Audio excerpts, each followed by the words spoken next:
Hi, I'm Mrs. Duncan, and today I get to read a story to you. And it's going to be a Story Lab story about making connections. So let's look at our Making Connections card. So when you listen to a story and you make connections, you're trying to kind of think about something that you might already know a little bit about that you hear in the story. So these two children are looking at a book together, and I can see on the front cover of their book that it's a book about fish. So they're kind of trying to make a connection as they're listening and looking at the story and reading it. So the girl in the purple shirt, she's thinking about fish that her family has at home. In the green shirt, that child is thinking about a TV show that he's watched before, where he learned a little bit about fish by watching that TV show. She's making a connection to herself, something that she's done, and he's making a connection to something he learned in the world. Let's look at this other chart right here, and there's three ways that you can make connections. You can make a connection with text to text. Maybe you've read a different story that's kind of like that story, or something reminds you about the story you're reading about the other story that you'd read before. Or text to me. Maybe you've done something or seen something the same as one of the characters in the story. The last one is text to world. Maybe you learned something by watching a TV show or somebody taught it to you, and now you know it, and you're also hearing about it while you're listening to the story. So while we're reading today, try to make a connection with the story. Maybe it'll be something that you saw in another book that reminds you of this story.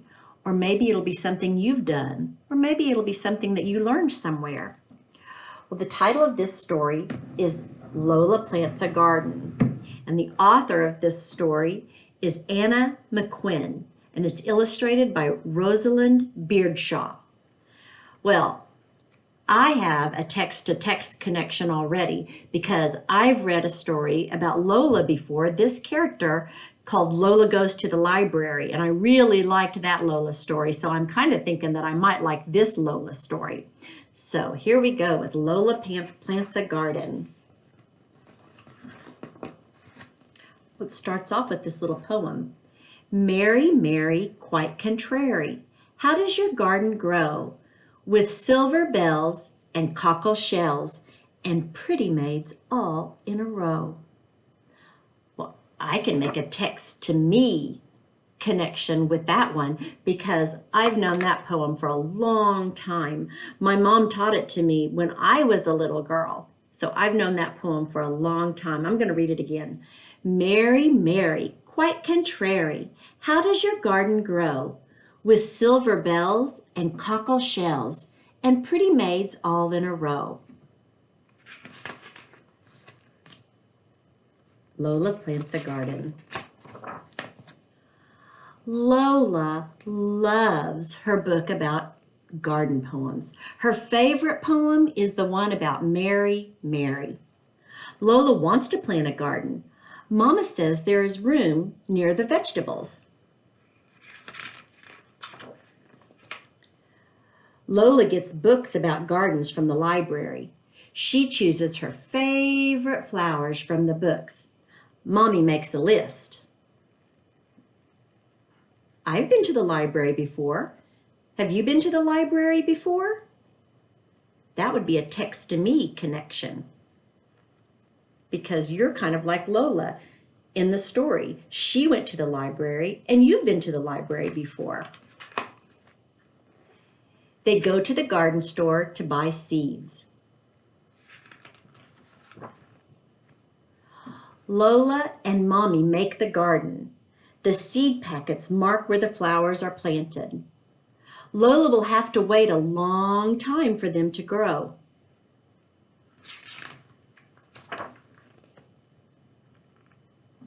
Lola makes her own flower book while she waits.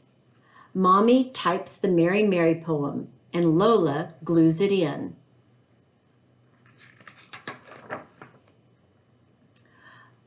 Lola makes a string of bells. She finds shells and some old beads. She even makes a little Mary Mary.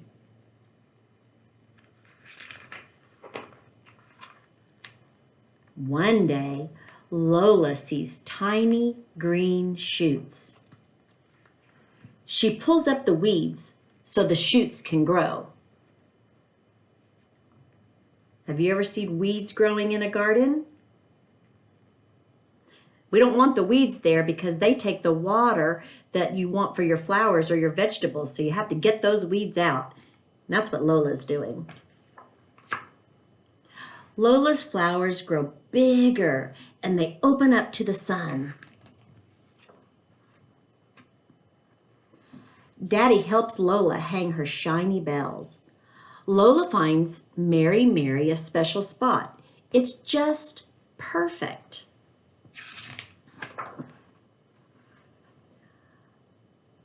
Orla, Ben, and Ty are coming to see Lola's garden. Lola and Mommy make cupcakes. Lola wears her flower shirt. Mommy helps Lola with her hair. Lola's friends love everything about her garden. They share the crunchy peas and sweet strawberries that Mommy grew. Oh, I'm thinking about vegetables right now. Now, sometimes I get my vegetables from my mom's garden because she grows a garden, but most of the time I get my vegetables from the grocery store. And one time I saw a Sesame Street show about how vegetables grow and how they get from where the vegetables are growing all the way to the store. So that kind of made me think of that. Like Lola gets her vegetables from her mommy's garden, but I get my garden vegetables from the store. They share the crunchy peas and sweet strawberries that Mommy grew. Then Lola makes up a story about Mary Mary. What kind of a garden will Lola plant next? Lola, Lola, extraordinary. How does your garden grow? With flower seeds and shells and beads and happy friends all in a row. While I was reading Lola Plants a Garden, did you think of some ways that you made connections? Maybe it was a text-to-text connection. Like when I remembered that I'd read Lola Goes to the Library before. Or maybe it was a text-to-me connection. Like when I remembered that my mom had taught me the Mary Mary Quite Contrary poem when I was a little girl. Or maybe you made a text-to-world connection. I remember that I'd seen that Sesame Street episode where they were growing vegetables and taking them from the garden to the store where most people buy their vegetables, or a lot of people buy their vegetables. So that was my text-to-world connection. Maybe you made some connections while you were listening to the story, and you can talk about those with your parent or whoever's with you right now. Hope you like the story. Bye.